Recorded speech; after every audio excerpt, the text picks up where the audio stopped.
In life, as in the UFC, unranked heavyweights usually get co-main event slots. I mean, Andre Arlovski fought Carlos Felipe. Marcos Rogerio de Lima just fought Ben Rothwell in a co-main event slot. But sometimes on Fight Night cards, we get them on the undercard. And this weekend, we have Lord Kong, Don'Tale Mayes, taking on Josh Parisian. Now, I ask you this. We have Lord Kong, we have Josh Parisian. Later on this card, we happen to have Justin Tafa taking on Harry Hunsucker.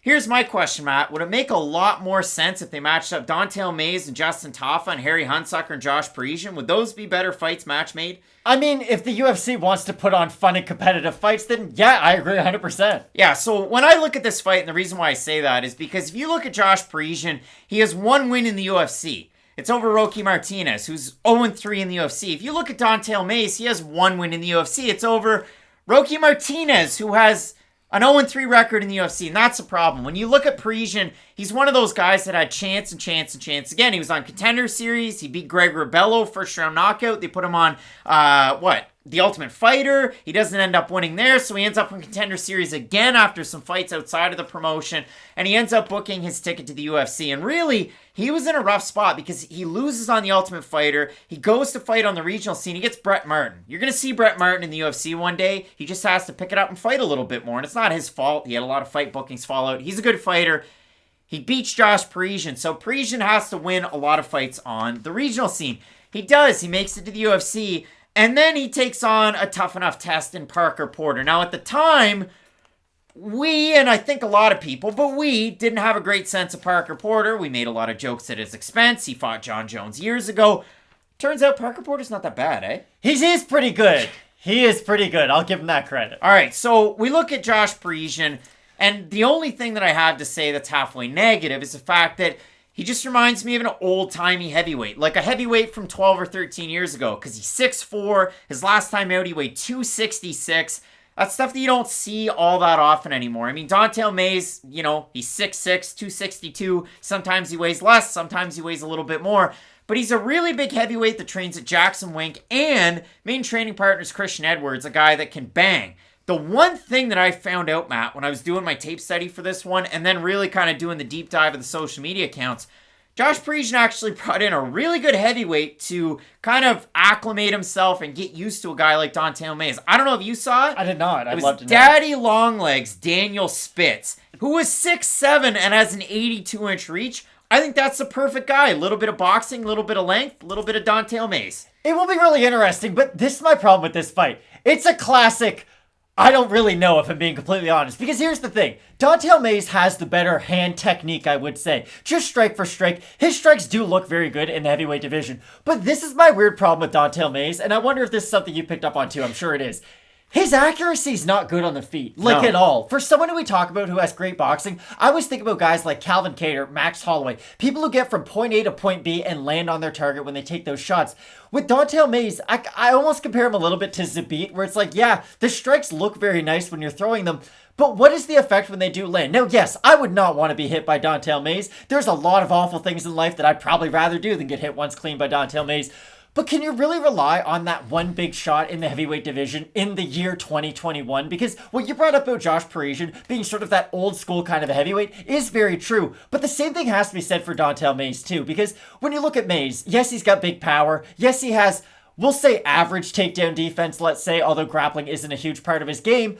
With Josh Parisian, what I will say about him though is the thing that sets him apart from the average sort of 2006 heavyweight, if you will, I think he does have better cardio than those older heavyweights. I do think he can string together at least decent volume on the outside and do things on the in-betweens, because how many times do we sit here and say, heavyweight division, the fight's gonna be great for one round, and then we don't really know what it's gonna look like. What I do like with Josh Parisian is that at least in those 2 rounds when both guys are tired, when we're not getting the best version of both guys, Parisian will at least still be throwing strikes. Parisian can throw a lot of volume. He can press the action up against the cage. He can kind of take guys down. Now, again, stats might lie because they might not support that, but he does have a fair amount of finish wins from the bottom. Some DKOs, some ground and pound, so on and so forth. But again, I mean, looking at the notes, I figure, okay, leg kicks are going to be key.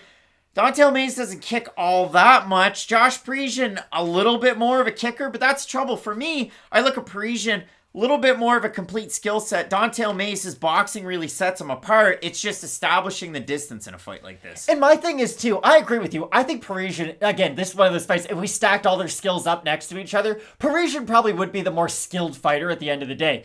But what I do worry about, again, this was a Joe Roganism when Mark Hunt fought Junior Dos Santos. It's that Junior's the better mixed martial artist, but you're fighting a kickboxer in an MMA fight that's probably going to be a kickboxing fight because Junior might have ground skills. It's not like he's really going to use them, though, so he is going to fight the other fighter at his game. That's what I worry about with Parisian because do I think he's the better fighter than Mays? Probably. But do I still think he's going to find himself in a lot of boxing exchanges throughout this fight? Yeah, I do. And do I worry about him walking into a big shot? Yeah, I worry about that a lot. So when we look at this one in terms of the odds, Mays open a minus 140 favorite. He is now a minus 202 average on best fight odds. You look at it for Parisian, open a plus 120, he's a plus 165. We all look at the Tapology votes. Surprised us they are to you. I'm going to set the over-under at 67.5% Mays. What are you saying? I think Parisian will be the favorite with the Tapology voters. Not at all.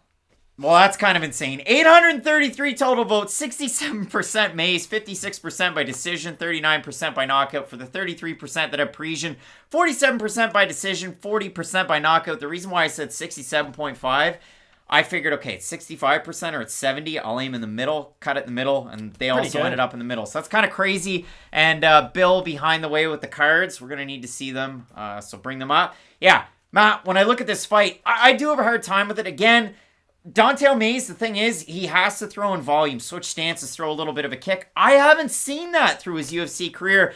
Josh Parisian, you know, you talk about the level of competition. Well, Lord Kong's the one that fought the champ. So there is that. He did have the fight against Cyril Gahn. He did all right in some of the striking exchanges. He didn't do all right when it hit the mat. He took on Rodrigo Nascimento. He got submitted, but that's going to happen when you take on Zay Colmea. But other than that, I mean, for me, I like Ricardo Prezel. I thought he was going to end up in the UFC over Don'Tale Mays. Didn't happen. Again, Don'Tale had multiple opportunities on Contender Series. You had Parisian on Contender Series tough and Contender Series again. So when we look at this one, are you going with the guy that had a knockout loss to Alan Crowder? Or are you going to go for the guy that's lost to, I don't know, Parker Porter? What's the pick? Okay, I'm going to look dumb no matter what the pick is because this is just going to be one of those fights.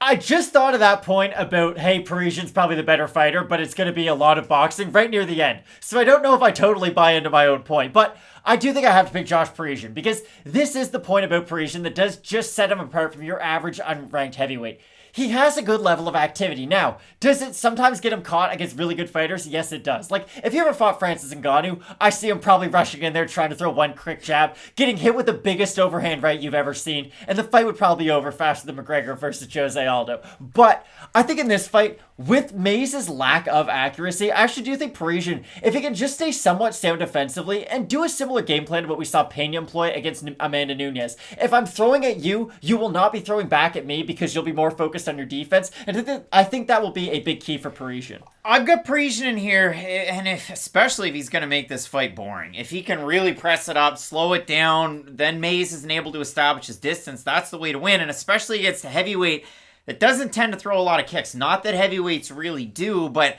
I think if Mays comes in there and actually does whip it out there, you're going to see a very new and impressive guy, especially if that's a tool that he's added to his tool chest. I don't know if Mays is going to be one of those fighters too. I mean, you look at it, Jackson Wink. Yeah, there's some bigger fighters. Jones isn't there anymore, though. I know he's going to split it, Jackson Wink, he says, and fight ready. But for me, I like Parisian. I like that Spitz connection for this fight. And I think training with a bigger guy instead of where Mays, the Christian Edwards connection, I think that it's going to pay dividends for Parisian. So, listen, not really the strongest of feelings. I'll say this, if Don'Tale Mays whips his tool out, though, this will be a very different fight. But when I look at this one, I mean, not the most strong feelings, I guess, either way. I don't like Don'Tale Mays at a 2-1 favorite where, again, both of these guys, their only wins in the UFC are over Roque Martinez, who lost to both of these guys, and Alexander Romanov. I feel like this needs to be said, though, and this is more of like a Tai Tuivasa public service announcement. I used to think Tai Tuivasa was kind of on this level with the Don'Tale Mayses, the Josh Parisians. If you want to throw kind of Parker Porter in there, Justin Tafa, Harry Hunsucker, I thought he was just sort of part of that grouping of the heavyweight division.